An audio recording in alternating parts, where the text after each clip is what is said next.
Bom dia a todos. Estamos aqui reunidos em nome de Deus Pai, Filho e Espírito Santo. E em nome desse nosso glorioso Deus Pai, nós queremos nos colocar à disposição dele e servi-lo da forma como a gente consegue. Nem sempre é da melhor forma, mas é do jeito que a gente tenta conseguir. Certo? Eu quero agradecer aqui a presença de alguns visitantes, entre eles tem a Karime, que está aqui. Nós temos também o Ricardo Castilho e a sua esposa Maristela. Esperamos que sejam bem-vindos, que se sentam à vontade aqui, são bem-vindos, né? E vamos à palavra. Às vezes eu oro nos nossos almoços, nas nossas ocasiões que a gente se reúne com a família, com os amigos aí. Eu oro pedindo pelos nossos queridos que estão espalhados ao redor desse mundo. E o Jonathan dá risada, não sei porquê, mas na verdade o pessoal da nossa geração, né, dona Célia, o pessoal assim mais antigo, jamais imaginou que a gente poderia chegar na situação que nós chegamos de ter os nossos queridos espalhados ao redor desse mundo de meu Deus. Né? Nós temos aqui a Jéssica, o Samir e a Laura e a Estela, nossas netinhas, que moram aqui, moram no Paraguai. Nós temos também o Jandinho e a Carla, que estão morando em Salvador, na Bahia. E nós temos o Tiago, filho da Inês e do Carlinho, que mora na Itália. Nós temos também a Priscila, do André e da Verinha, que está morando em Rondon. Né? Não é tão longe, mas está fora das asas do pai e da mãe. Né? A dona Célia, aqui presente também, tem seus filhos, netos, né? Espalhados por aí, em diversos lugares, alguns na Bahia, outros no Paraná. Né, até na Alemanha tem gente, né? A própria Beth, que está aqui hoje também, né? Beth também é de Campo Mourão. e assim nós temos nossos queridos por aí. O André Vendimille também tem os seus, o Henrique, por exemplo, está em Curitiba algumas vezes, outras vezes está no Canadá. Então, eu tenho amigos lá do futebol, o Carlos, por exemplo, o filho dele está na Argentina, o irmão dele, o Sidney, tem um filho no Canadá, o Larsen também tem um filho no Canadá, e por aí vai. E nós temos também a nossa filha, a Cristiane, a Cris, e o namorado dela, o João, moram na Nova Zelândia. Bem distante daqui, do outro lado do planeta, também estão tão longe, né? Mas nós, como pais e como mães, né, a gente, e vocês também, né, a gente ora por tudo, mas principalmente pelos nossos filhos, porque eles saem do nosso campo de visão, mas eles não saem do nosso coração. Então, a gente tem sempre eles conosco. Né? Esses dias, a Estefânia pregou aqui para nós, falando que um dia alguém orou por você e por isso você está aqui. E eu fiquei pensando, quem será que pode ter orado por mim para eu estar aqui? Né? Daí eu lembrei que provavelmente foi meu tio Oswaldino, né, que lá nas antigas deve ter orado por mim e pela nossa família. Obrigado, tio Oswaldino. Ele não está mais aqui, ele faleceu faz poucos meses, né? E ele partiu. Mas, de qualquer forma, ele deixou um bom legado. E a gente é grato por isso. Eu vou contar um segredo para vocês, para quem é filho. Talvez alguns saibam, talvez outros não, né? Mas quando os pais pedem por um assunto de vocês, filhos, eles não querem saber só sobre aquele assunto. Eles querem, na verdade, colocar esse assunto diante do trono de Deus, pedindo para que Deus Todo-Poderoso, que sabe de todas as coisas, possa operar naquele assunto específico na tua vida, naquela dificuldade, naquele problema, naquela situação que você está passando. Os pais querem encomendar esse assunto diante do trono de Deus. Nesse sentido, nós oramos pelos nossos filhos, genros e netos, pelos seus planos e projetos. Chegou até a rimar, né? Vou contar aqui para vocês uma história, ou várias histórias, que eu achei bem pertinente para essa mensagem de hoje. A Cris, a nossa filha Cristiane, e o João, o namorado dela, eles moram na Nova Zelândia, como eu já falei. O João, a família dele é aqui do Brasil. Ele é brasileiro, ele morava em Imbituba, Santa Catarina, para baixo de Florianópolis. Né? E como eles estão morando na Nova Zelândia, surgiu um tempo atrás um trabalho para o João de 3 semanas nas Ilhas Fiji. Ele ia trabalhar lá, apareceu essa oportunidade, ele gostou demais, porque é o paraíso do surf, e ele foi para lá. Ilhas Fiji, para quem não sabe, é do outro lado do mundo, um pouco para cima da Austrália, 3 horas de voo da Nova Zelândia para cima, no meio das ilhas do Pacífico Sul, que é um lugar fantástico, maravilhoso, com belas paisagens, coqueiro, né, água limpinha, e bom para mergulho, bom para surf, para muitas outras coisas, né. Perto de Samoa, e para se situar melhor ainda perto de Tonga. Não sei porquê, mas eu me identifico bem com Tonga, né? Quem for procurar no mapa, procura por Tonga, você vai achar as Ilhas Fiji. E, como eu falei, é um paraíso do surf. O João, ele é surfista, e ele se programou, então, para trabalhar bastante, trabalhar 3 semanas, 12 horas por dia ou mais, sei lá o quê, cheio de poeira, lixando paredes e trabalhando duro. Mas também para ficar 1 semana a mais depois desse período e aproveitar umas férias. E nessa semana a mais que ele ia ficar de férias, a Cris também se programou para estar com ele lá, aproveitar para passear, tirar umas férias e conhecer o lugar, e surfar, e principalmente também para encaminhar a sua segunda profissão, que ela é fotógrafa, e daí num segmento bem específico que ela está querendo avançar agora, que é fotografias de surf. E daí, nesse sentido, ela também criou um site para vender essas fotos que for tirar, né, que é uma profissão. O site é CK, de Cristiane Kaiser, né, ck.surf.com. Se alguém um dia quiser assistir, pode dar uma conferida. Algumas fotos eu trouxe aqui. Diego, faz favor para mim. Algumas fotos para a gente poder se situar no cenário. E eu queria pedir para vocês guardarem alguns elementos dessas fotos aí, e alguns personagens, porque eu vou citar eles no decorrer do período. Nós temos o primeiro, acho que é o barco do capitão Igor. Se der um zoom aí, nós podemos ver o nome do barco ali, é Pax, é isso? Pax. Isso. A segunda foto, olha, a segunda foto é a nossa Cris tirando foto com aquela objetiva grandona para poder capturar as imagens que vêm lá de longe. A terceira foto é um bote, é um pequeno bote inflável, e esse aí é o João, o bigode. O João, nosso genro, está aí. E a quarta foto é a zona de impacto, que eles chamam, surfistas. Nós temos ali um swell, que é onde o mar se levanta e depois se dobra em ondas, né? Nós temos ali um tubo, né, que é aquela formação no meio da onda, e lá escondidinho tem um surfista no meio da onda ali, né? Isso é o que eles mais gostam, o tal do tubo. E voltando um pouco, nós temos um grande barco, esse aí tem capacidade para 16 pessoas, e esse barco ele fica ali de apoio para os surfistas, é para tirar foto, e é para o que for necessário. É um barco grande até, e com motor e capitão. O capitão fica o tempo todo de olho, com o motor ligado, para qualquer emergência poder sair dali e manejar. Mas vamos para a história propriamente dita. Esse é o cenário. Alguns dos melhores lugares do mundo que tem para surf têm uma característica, né? Tem essas ondas bem grandes, enormes, né? E elas acabam quase sempre em cima de corais afiados, né? E numa região onde fica bem rasinho. Então a onda é enorme, mas depois que ela quebra, ela fica numa porção bem pequena de água, né? E isso é um ambiente assim que tem que tomar bastante cuidado para não se cortar. Como de fato, numa ligação dessas, conversando com a Cris, o João tinha se cortado, não sei aonde, na perna, na coxa, no tornozelo, não sei, mas ele tinha se cortado num coral desse.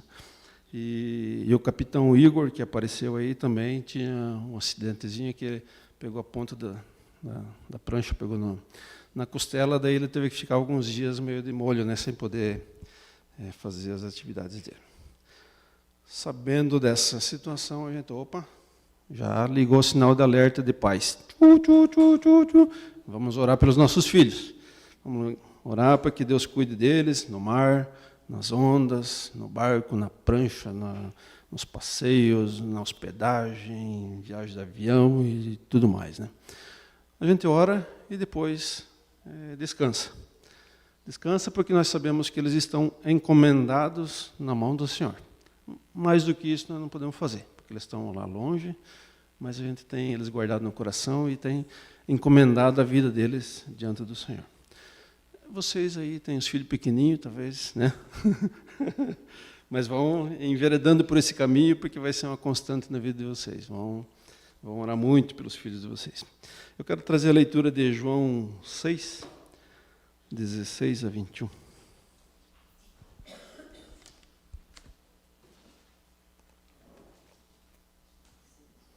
João 6, Evangelho de João. João 6, 16 a 31. 16 a 21.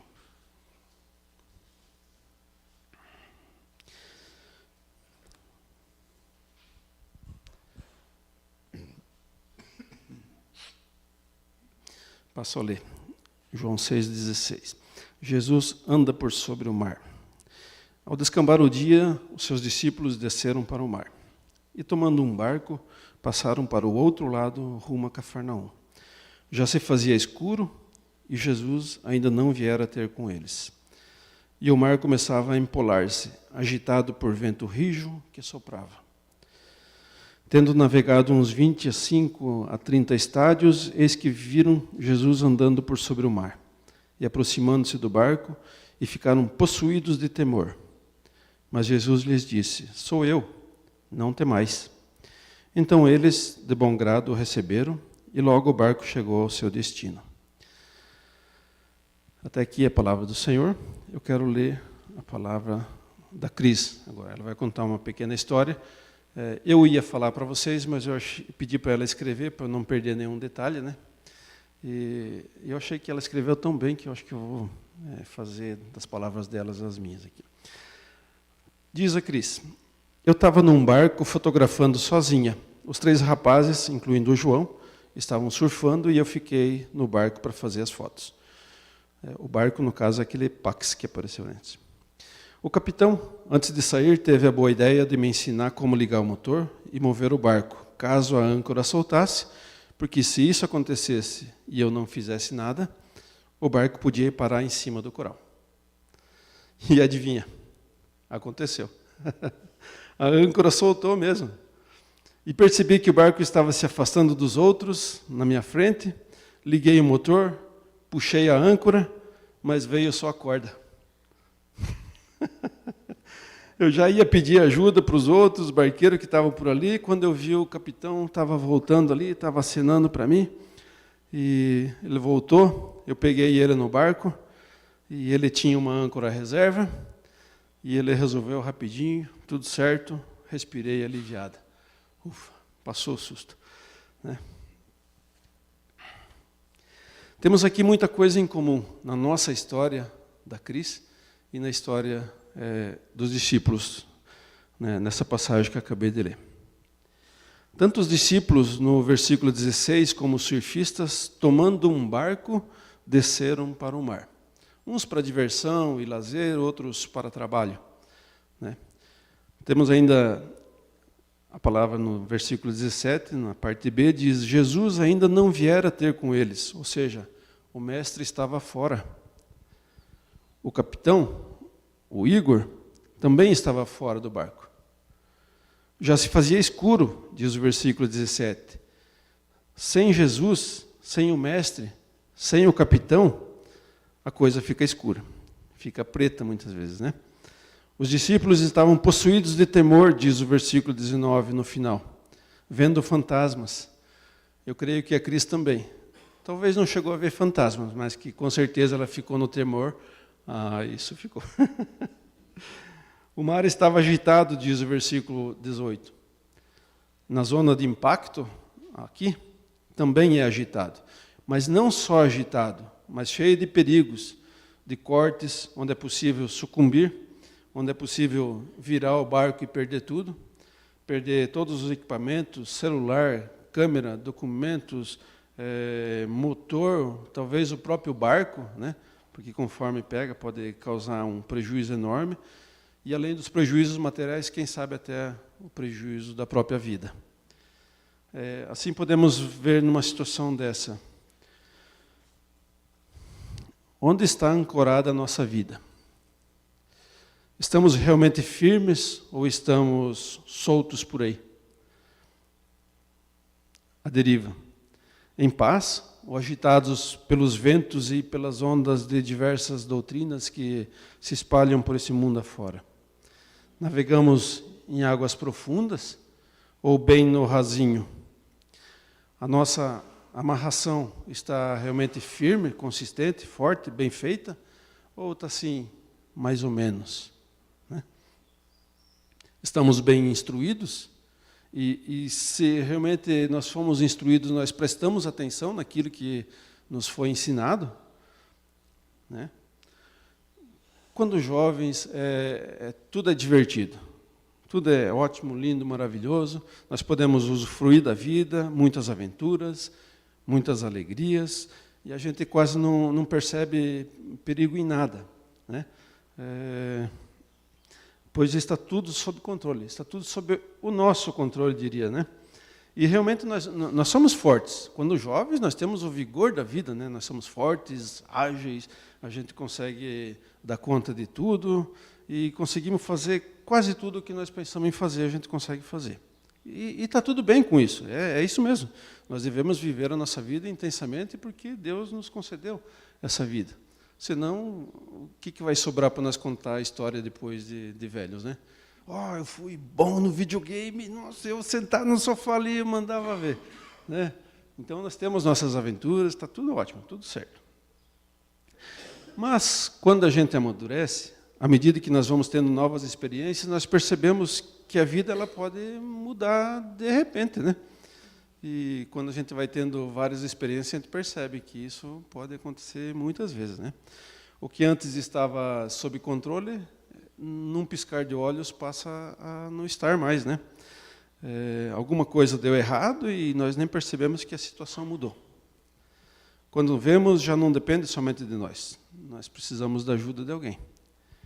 Alguém que saiba o que fazer, que tenha experiência, que possa nos tirar daquela situação. E também que nos guie para um lugar seguro, né? Enfim, nós precisamos de um mestre, né? Mas aí a Cris viu o capitão, ele estava acenando para ela, ufa, chegou o capitão, entrou no barco, é o dono do barco, conhece de navegação, e o capitão chega e resolve o problema. Ele sabe o que fazer, ele tem um instrumento certo, ele tinha uma âncora de reserva ali, guardada, amarrou direitinho tal, e tudo se resolveu. A paz volta a reinar, depois do susto. Eu diria que a pax, ou o pax, volta a reinar. Os discípulos viram Jesus andando sobre o mar e aproximando-se do barco, com a experiência de quem criou o mar. Aliás, vocês sabiam disso, né? Jesus criou o mar. Deus criou o mar e Jesus estava presente. Sim, Jesus criou também o mar. Está no Evangelho de João, capítulo 1, versículo 2 e 3. Diz assim, ele, se referindo ao verbo, e o verbo a gente sabe que é Jesus, onde o verbo se fez carne e habitou entre nós. Então, Jesus, ele estava no princípio com Deus, ou seja, lá no Gênesis, na criação do mundo, Jesus estava presente, ele estava junto com Deus na criação do mundo. E todas as coisas foram feitas por intermédio dele, e sem ele, nada do que foi feito se fez. Então, Jesus estava presente, certo? Ou ele fez, através dele.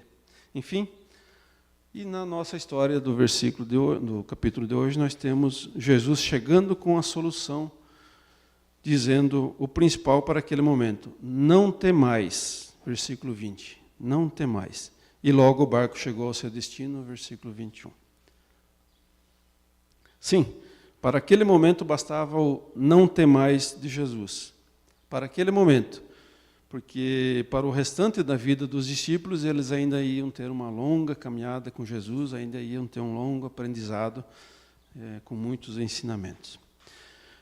Nós também precisamos manter o barco da nossa vida bem ancorado. bem amarrado na sua palavra, a âncora, e essa, por sua vez, firmada em local seguro, Jesus.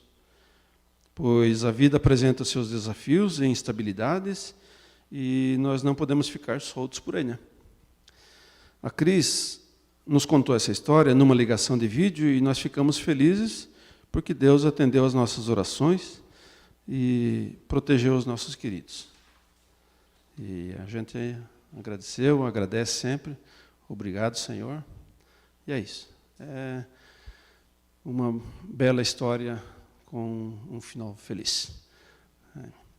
Amém? Nós acho que temos um hino ainda antes de encerrar. Então, só que não. A vida é dinâmica. A vida ela é teimosa, ela continua acontecendo. E ela é imprevisível. E ela continua a sua jornada, com seus capítulos e desafios diários, que se renovam a cada manhã. Mateus 6,34, Jesus nos conta nessa passagem: não vos inquieteis com o dia de amanhã, pois o amanhã trará os seus cuidados. Basta ao dia o seu próprio mal. Vamos vivendo um dia por vez. E nós, como pais, continuamos orando pelos nossos filhos, pelos nossos queridos, genros e netos, pelos seus planos e projetos. Pois a vida segue. Segue, e vamos para mais uma partezinha aqui da história da Cris. Diz a Cris: mas uns dias depois, aconteceu de novo. De novo, os três surfando, eu sozinha no barco, notei que estava me afastando dos barcos próximos, liguei o motor, puxei a âncora e, dessa vez, a âncora estava lá. Só que ela não estava ancorada, ela tinha se soltado, por isso que o barco começou a sair do lugar. E comecei a mover o barco para achar um local seguro para ancorar. Foi aí que vi o João pegando um tubo lindo, daqueles tubos ali, ó, pegando um tubo lindo, o João, o namorado dela. E eu perdi a foto porque estava preocupada em ancorar o barco. Quando ele voltou, eu contei o que aconteceu e ele subiu para me ajudar. O barco estava ligado, mas em ponto morto. Estava ligado, mas em ponto morto, só que a corrente começou a nos puxar direto para as ondas, e ondas grandes, perigosas. Começamos a ver aquelas paredes de água enormes se aproximando, ficando cada vez maiores, e nós à deriva. João começou a ficar nervoso e pediu para eu colocar o barco em movimento. Quando eu tentei, o motor morreu. Coloquei de volta no neutro, tentei ligar de novo, nada. Tentei de novo, nada. A gente já estava ficando bem nervoso. Terceira tentativa e nada. E as ondas se aproximando. João começou a gritar para os surfistas que estavam ao redor, tentando chamar ajuda. Ninguém entendia o que estava acontecendo. Desespero total. Desespero total. As ondas começando a entrar em séries cada vez maiores. Para quem é surfista ou não, não sei, mas existe uma sequência no mar, que eu não conheço muito do assunto, mas o mar está, de repente, num padrão e, de repente, começa a entrar em séries. Vem uma onda atrás da outra. Eu não sei essa série de quanto que é, 5, 6, 7, 10, e daí depois para de novo, dá um tempo, e daí depois começa de novo uma nova série.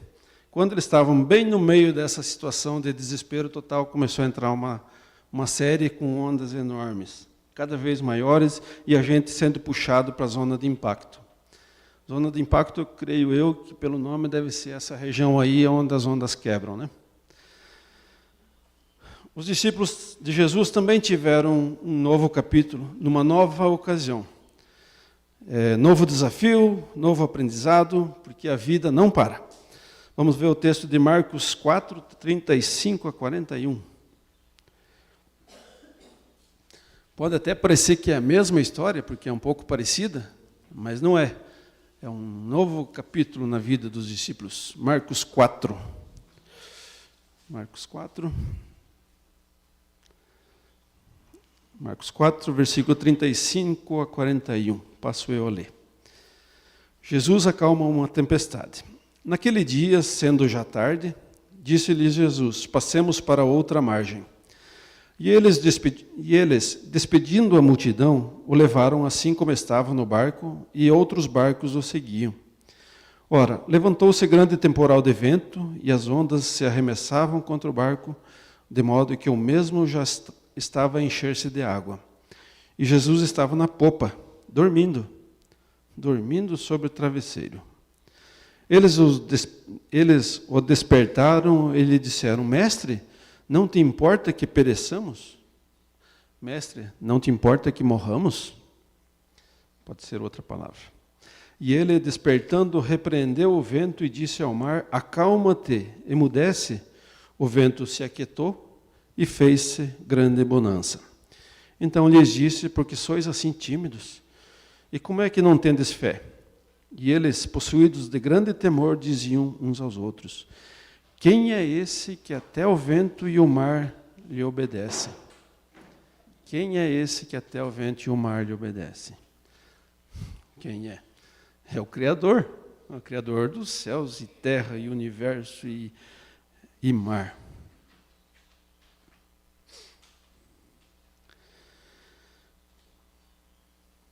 De novo, em paralelo com a palavra de Deus, uma situação rotineira muda de status, né?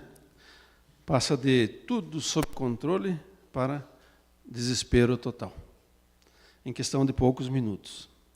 A nossa vida é assim, muitas vezes. Muitas coisas nós controlamos, nós dominamos, nós estamos acostumados com ela no nosso dia a dia. Na questão dos discípulos, lembrando que vários deles eram pescadores antes. Eles estavam acostumados a navegar, eles dominavam os manejos da embarcação, eles sabiam tudo de cordas, velas, leme, âncora, rede, remo. Tudo isso para eles era fichinha, porque eles conheciam isso, né? Era o dia a dia deles, era o seu ofício diário.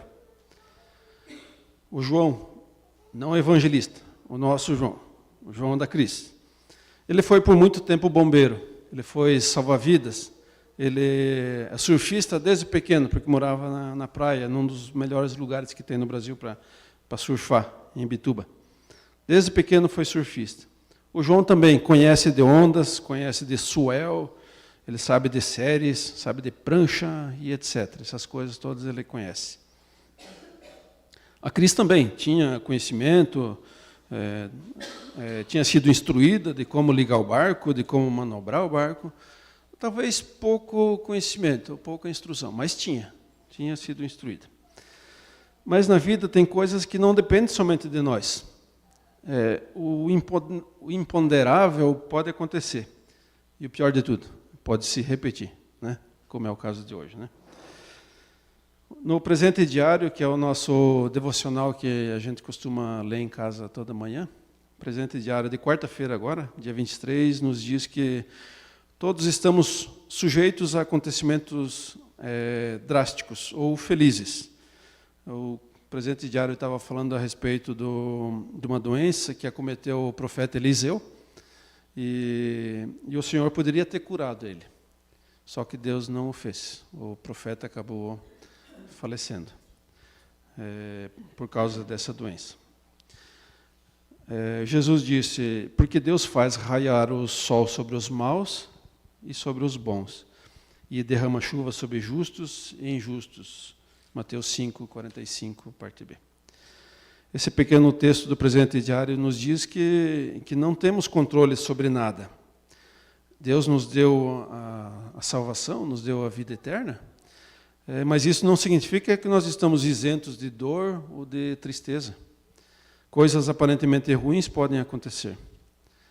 Eu algumas vezes costumo chamar isso de o preço do pecado, né? Porque essa semana mesmo eu fui soltar um refletor ali na esquina do peal ali. Fui soltar o parafuso e não saía de jeito nenhum, não saía. Era para ser uma coisa simples, era só botar a chave de fenda ali de Phillips e soltar o parafuso. Mas forcei, não saía, espanou a cabeça do parafuso e não saiu. Eu tive que voltar àquele velho e bom método bastante usado lá no sul, desde antigamente, usar o pé de cabra e tirar fora, porque não teve jeito. Falei essa semana ou semana passada com o seu Udo, né? O pai da Estefânia aqui também.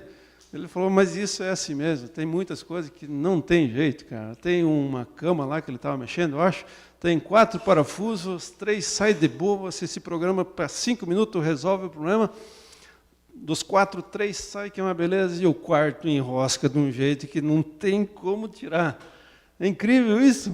Meu, como é que pode? Por que tem que enroscar? E eu, nas minhas situações aqui pelo pátio, muitas vezes acontece isso, as coisas dão errado.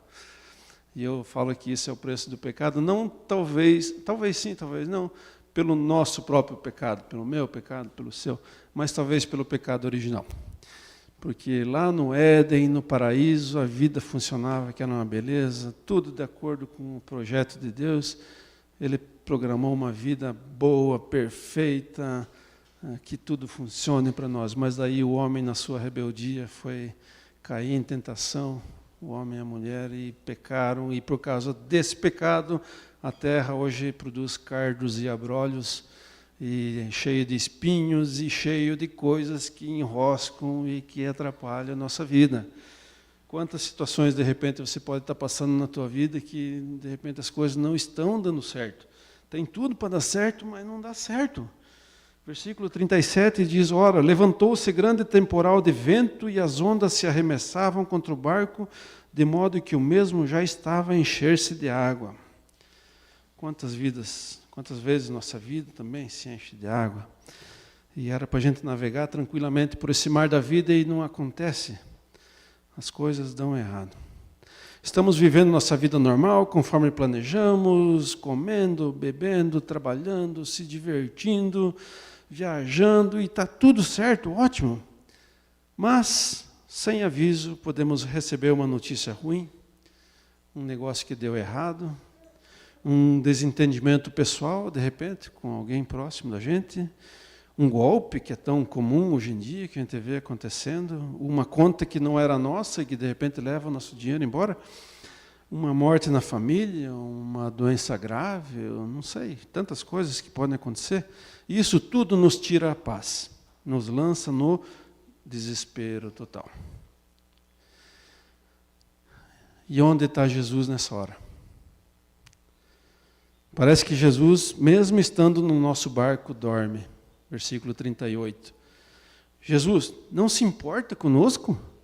Os discípulos disseram. Jesus, não se importa conosco? Podemos nós pensar também? Jesus, tu não se importa conosco? Não está vendo a situação que eu estou? Né? Nos reveses da vida, quem nós somos, muitas vezes não ajuda em nada. Nossa experiência, nossa instrução, nossa formação, faculdade ou não, capital ou não, ou a presença de outros não ajuda em nada. No versículo 36, no final, ali diz que outros barcos o seguiam, ou seja, tinha mais outros que estavam ali juntos. Ali perto do Pax também, haviam outros barcos. Gritar para outros surfistas também não resolveu. Ondas cada vez maiores e em série, desespero total. Aí que nós finalmente percebemos o quão pequenos nós somos, o quão vulneráveis nós somos, inseguros, e quão frágil é a nossa vida. É chegada a hora de despertar Jesus. Versículo 38. Hora de lembrar ao Senhor da nossa encomenda. Nós fizemos uma encomenda, Senhor, por favor, nos atenda. É hora da oração, do clamor ao Criador da vida, do universo, do mar, das ondas e também do temporal e do coral. É o Criador do coral que fere e que corta, mas também é o Criador do sal que cura a ferida. Da onda que dobra, que vem em série, mas também do escape. Do temporal que invade e enche de água, mas também da bonança. É a hora da principal expressão usada no caos ao redor do mundo todo. Meu Deus! Quantas vezes a gente vê vídeos no YouTube ou no WhatsApp, ou sei lá o que circulam por aí, vídeos feitos durante um tornado, uma tragédia, um temporal, um alagamento, um terremoto, coisa parecida, se ouve no vídeo bem facilzinho, e em quase todos. My God, oh my God. Ou em alemão, Mein Gott. É assim que fala, dona Célia, Mein Gott. Ou se você for lá no Paraguai, no México, na Argentina, no Paraguai, ou em vários lugares, é Dios mio. O Tiago lá na Itália deve estar pensando assim, né? Dio mio. Né? Alguma coisa assim, mas é isso que a gente ouve nas tragédias, quando as coisas dão errado e saem do nosso controle. Eu não sei se resolve, se você nunca ora e daí de repente, oh meu Deus, né?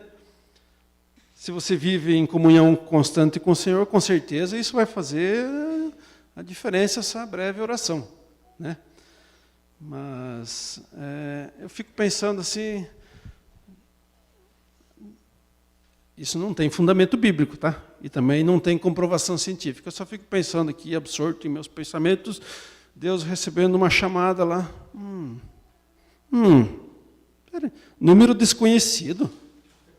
De repente chegou uma oração aqui, número desconhecido. Ah, não é desconhecido porque Deus é onisciente, sabe de todas as coisas, de todos os números. Ah, não, eu lembro desse menino aí, eu lembro dessa menina. Eu lembro. Mas ele está meio sumido, né? Faz um tempão já que ele não aparece mais por aqui. Puxa vida, não tem ligado, não tem agradecido, né? Está meio ausente. E isso que eu tenho cuidado dele, eu tenho cuidado dela, tenho dado uma boa vida, tenho cuidado dele, zelado pela sua vida, mas ele não tem orado, não tem agradecido. Mas eu conheço o seu pai, eu conheço a sua mãe, a sua avó. Esses têm sido meio constantes aqui, volta e meia eles aparecem aqui pedindo por esse menino aí. Deixa eu dar uma olhada aqui, vamos ver como é que está a situação. O que está acontecendo? É hora de falar com o autor da vida, da salvação, Jesus. É para isso que serve a oração, é para isso que serve a intercessão pelos outros, pelos filhos. E o Senhor atende a oração dos seus e os livra. E o Senhor envia o seu auxílio, mesmo que seja de um lugar menos provável, de onde você menos espera. Das coisas mais pequenas e desprezíveis, o Senhor pode se utilizar. Davi era pastor de ovelhas, era um jovem, pequeno. Ele tentou entrar na armadura do Saul, que era um homem enorme, não conseguiu, teve que tirar tudo aquilo de cima, porque ele era muito pequeno. Ele era franzino. Mas dele veio o livramento de Israel, da mão dos filisteus, que tanto estavam perseguindo eles e causando mal. Deles veio o livramento. E nesses filisteus tinham gigantes, né? Mas Deus providenciou o livramento através de uma pequena pessoa.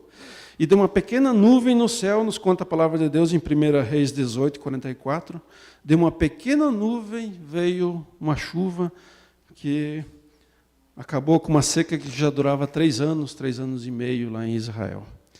De 4 leprosos, pessoas rejeitadas, que tinham que ficar fora do contato com as pessoas. De 4 pessoas leprosas que estavam fora dos muros da cidade. Essa cidade estava sendo sitiada já fazia um bom tempo pelos sírios, e o povo já estava sem comida, já estava padecendo à beira da morte. Desses 4, veio a notícia do livramento do Senhor com comida abundante. 2 Reis 7. De uma mulher estéril, Ana, veio a nascer o profeta Samuel. 1 Samuel 1. De uma mulher que deu à luz em uma estrebaria, em meio a animais e palha, veio a salvação para os homens do mundo todo. Para aqueles que creem, é claro. E tantos outros exemplos. Nós sabemos que Deus utilizou saraivada de chuva de pedra, usou vespões, né, para livrar Israel do exército inimigo que estava ao seu redor, e tantas outras histórias. Mas na nossa história também temos isso. Acho que é a terceira foto. Até que um bote se aproximou para ver se estava tudo bem. Um bote, daquele tamanho ali. Um bote inflável, pequeno, cabia uma pessoa, 2, não sei. um bote pequeno se aproximou para ver se estava tudo bem. João gritou que não e pediu ajuda, e eles conseguiram nos rebocar para fora da zona perigosa. Ufa, a gente respirou. Mas ainda não estava tudo resolvido. O motor continuava não funcionando e a maré estava muito cheia para ancorar no coral, e se a gente ficasse à deriva ali, logo seríamos puxados de novo para dentro das ondas. Foi aí que João viu um morador local conhecido, num barco maior ali por perto, e pediu ajuda. Pulou na água com a prancha, eu joguei a corda do nosso barco, e ele nadou, foi lá e amarrou a gente no barco grande. Aí sim nós pudemos respirar aliviados. Pouco tempo depois, o outro capitão passou de bote e a gente chamou ele, e ele tentou ligar o motor, nada, abriu o motor, mexeu aqui, mexeu ali, até que depois de algumas tentativas funcionou, graças a Deus. Então, estava resolvido. Obrigado, Senhor. Podemos agradecer. Aliás, devemos agradecer.